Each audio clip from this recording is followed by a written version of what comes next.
He had jumped on top of 3 girls to shield them.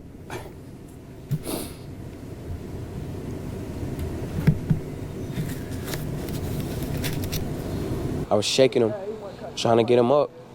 He just wouldn't.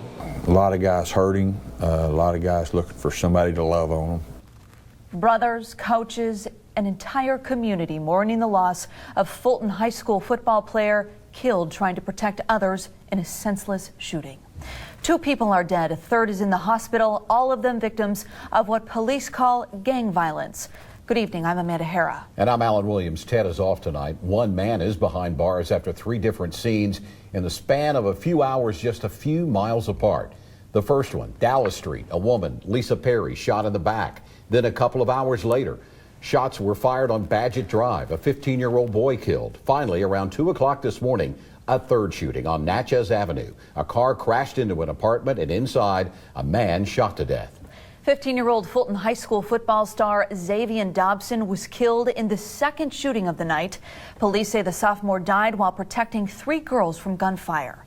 Hours later, a man crashed into an apartment. Police say 23-year-old Brandon Perry was behind the wheel, had been shot, and later died. His mother was the first victim of the night. She was taken to UT Medical Center with non-life-threatening injuries. We have team coverage of this developing story tonight. Local 8 News reporter Kelsey Lair is in Lonsdale, where young Xavian Dobson was killed. But first, Local 8 News anchor Lauren Davis is on Natchez Avenue, where the violence came to an end. Lauren. Yeah, this is the apartment where Brandon Perry drove into the wall. An elderly woman rescued behind it. Perry found dead in the driver's seat. You had 3 separate shootings, 3 different locations, dozens of rounds fired, and bullets riddling the ground. And police say this was gang related. It's like something out of the movies, but it happened here in Knoxville. 3 overnight shootings spanning 7 hours, 2 dead, 1 hurt, 3 different locations, ending with a car into a building. Please pray for our community that this stops now. We should be preparing to celebrate the Christmas holiday. But now we have 2 young men who are dead. We have a woman who is in the hospital recovering from her wounds. A senseless crime that Chief Roush says has to stop.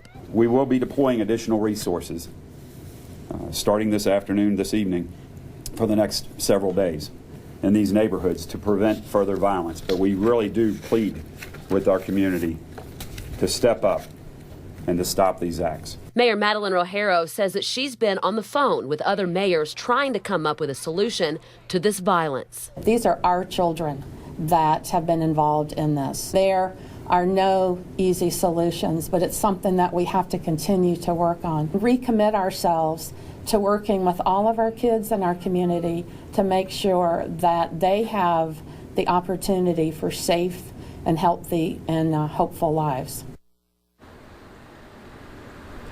And late this afternoon, 20-year-old Christopher Bassett was charged in connection with those shootings. Police say they arrested him after he fled on foot from the car that crashed into this building. But again, tonight it is quiet here. A lot of people saddened by what happened, but they tell me they will never forget. In East Knoxville, Lauren Davis, Local 8 News. Yeah, and through all of this, Xavian Dobson is being hailed a hero after the Knoxville Police Department said he jumped on several girls to shield them from the bullets. Now, police say he was the victim of random gang-related shooting.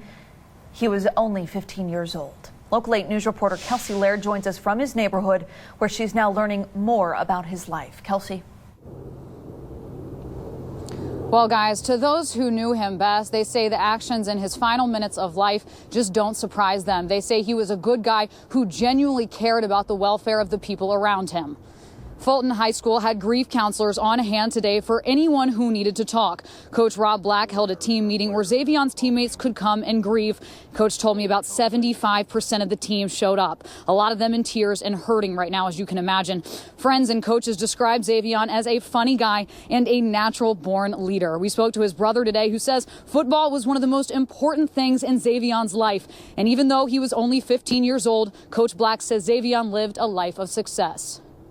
He's a sophomore only and already successful, already living a life that is contagious and people follow and just so very well liked by his peers and his teachers and his teammates. So that makes him successful. It's what he did. He came home after school, did his homework, and just studied the game and watched film and watched documentaries on all his players and all that. That's what he loved, football. Coach Black says after the meeting, the team gathered around Xavion's locker to remember him. And Coach Black calls his team family, and he says they lost one of their brothers last night. He says when the season kicks off next year, they won't just be playing for the wins. They'll also be playing for their fallen teammate. Reporting live in Knoxville, Kelsey Lair, Local 8 News. And coming up at 6, we're going to hear more from Xavion's big brother who held the teen in his arms as he died.